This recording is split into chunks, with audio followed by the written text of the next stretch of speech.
one question in the air is what distinguishes green venture capital from clean tech.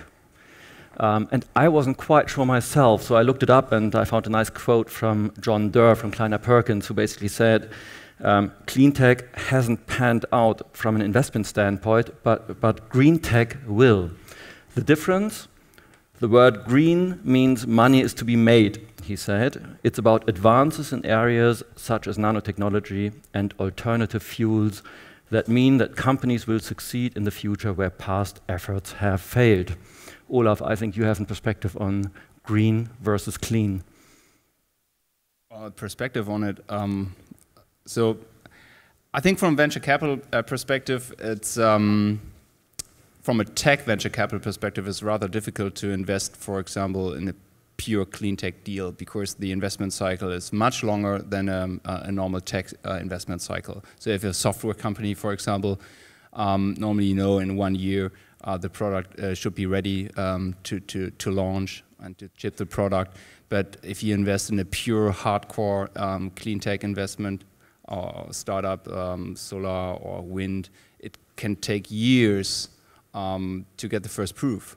And that's why real dedicated clean tech funds like my colleague on the right is representing makes really sense for an entrepreneur. So we have done some clean tech as well as green tech investments. We have invested in a fuel cell company, but it's years ago, and they started to ship, let's say, 1 year ago.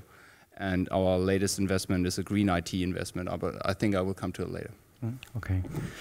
So would you like? Yeah, just one comment on that. I mean, first of all, on the clean tech versus green tech, I think it's a play of words. But in general, what clean tech means for us is that we look at sectors that are largely driven or facing resource constraints. You have an increasing demand in resources. You have a security of supply issue, either natural or by some other conditions in the market. And last but not least, you also face higher or more stringent emission standards. So you have to cope with a resource constraint, and on the other end, you have to be cleaner in your processes. And everything that fits into that setting is for us clean tech. And I think it makes a lot of sense. And it obviously then depends on where do you want to go, or which goal or which status you want to reach with your company. We sold very successfully a full fuel cell company to BASF, PEMEAS, but it didn't mean that we developed a full fuel cell that can be readily deployed for consumer applications and so on, but a decisive little bit of it. So it depends a lot on what your strategy is, what stage of the development you go into the company, and with that, what level you need to reach until you can exit the company. And I think there are very good opportunities, although we do face the challenges that my colleague referred to. They are manageable. You just need to understand them. And talking opportunities, what do you think is up and coming now? What are you looking at currently?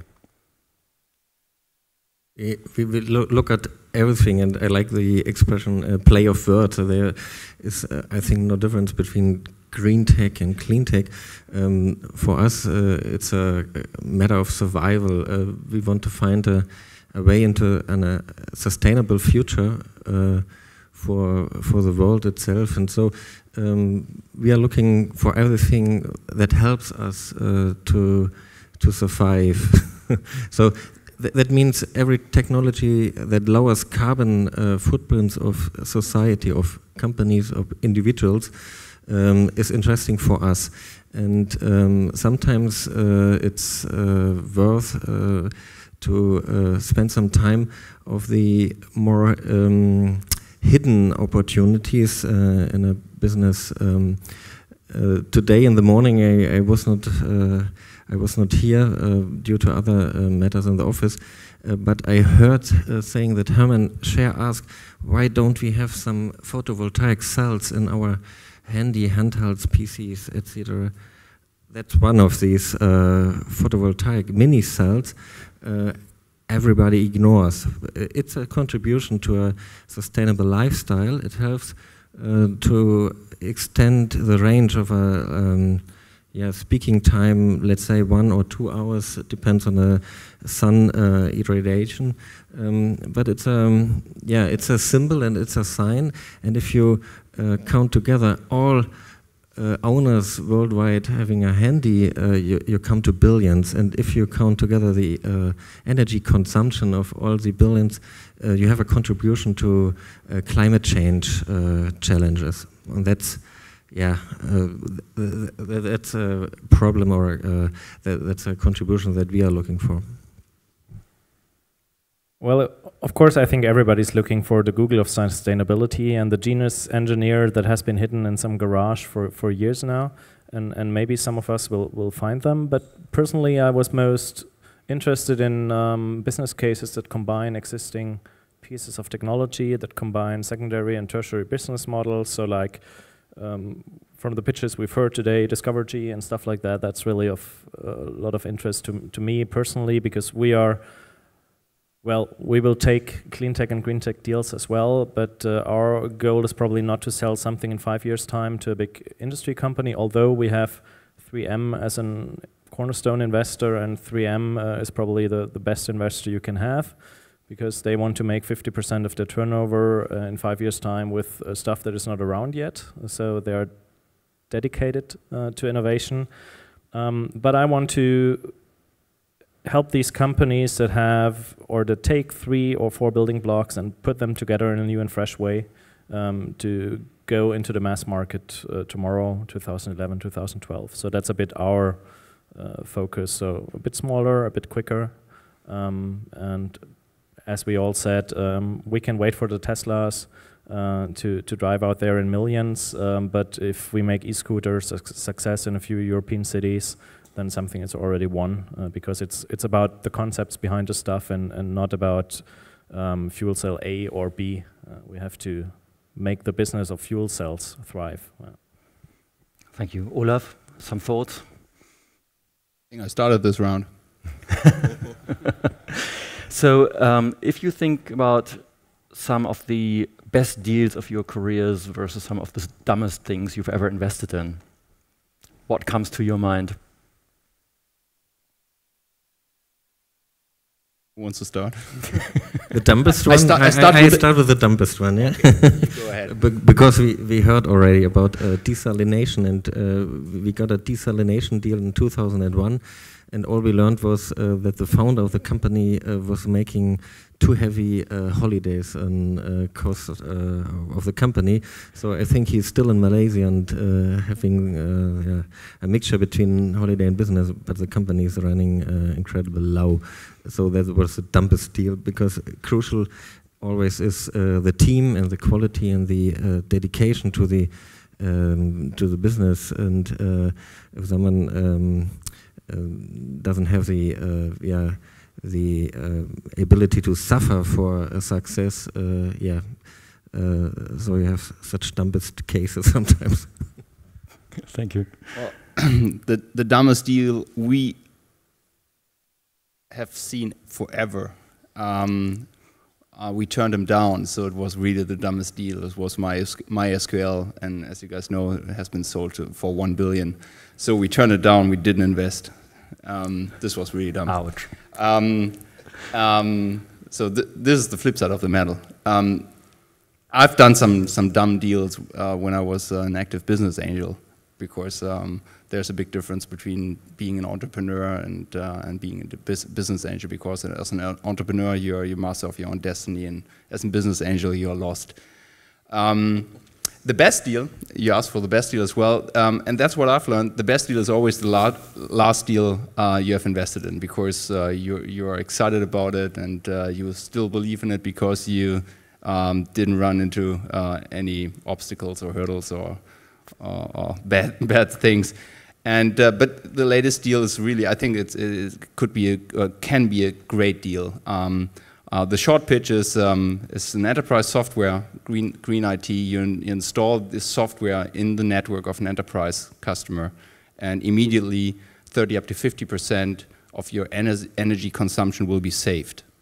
And of an enterprise customer, the entire, let's say, power consumption of the entire company is 50% is IT related. So you can save 25% just by installing this software. It's a little bit voodoo, but it works.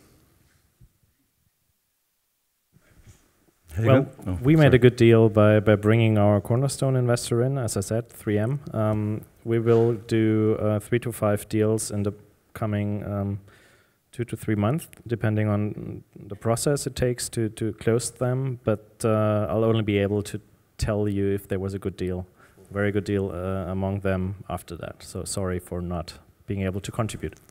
Good. That's my choice too. Discovergy was very smart. We already have a participation in Norway, started in Iceland, and they produce a middleware. It would be interesting to talk to the founder if it's a fit for his further development. Nicolas already has a big grin on his face, so I will not mention him again. You know, I've been a consultant in the media industry now for 10 years, and if I look at, let's say, the very conservative German cable industry and other utility providers, I think secondary and tertiary business models in that sector certainly make sense, because, well, you can just add ARPU by providing a piece of technology, so you'll certainly find somebody who installs it for you. Because, you know, if you have to make the consumer go somewhere to get something to install it at home, that's always a bit painful, and even Rupert Murdoch had problems to get B2B to where it is today. But there are many companies that enter your house and do some installation, so this should work. Well, first of all, I would like to spend my respect to all the entrepreneurs. It was a great pleasure to listen to the presentations. And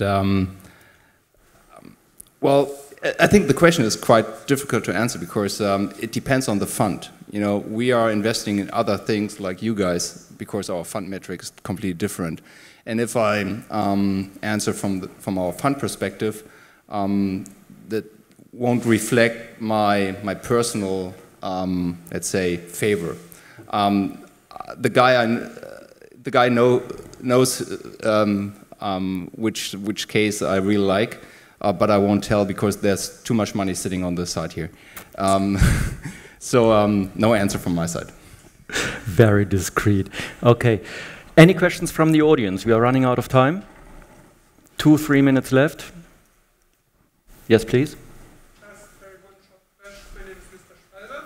I just started a very new company, and we have some ideas regarding thin photovoltaics. Is this still a topic for companies like you?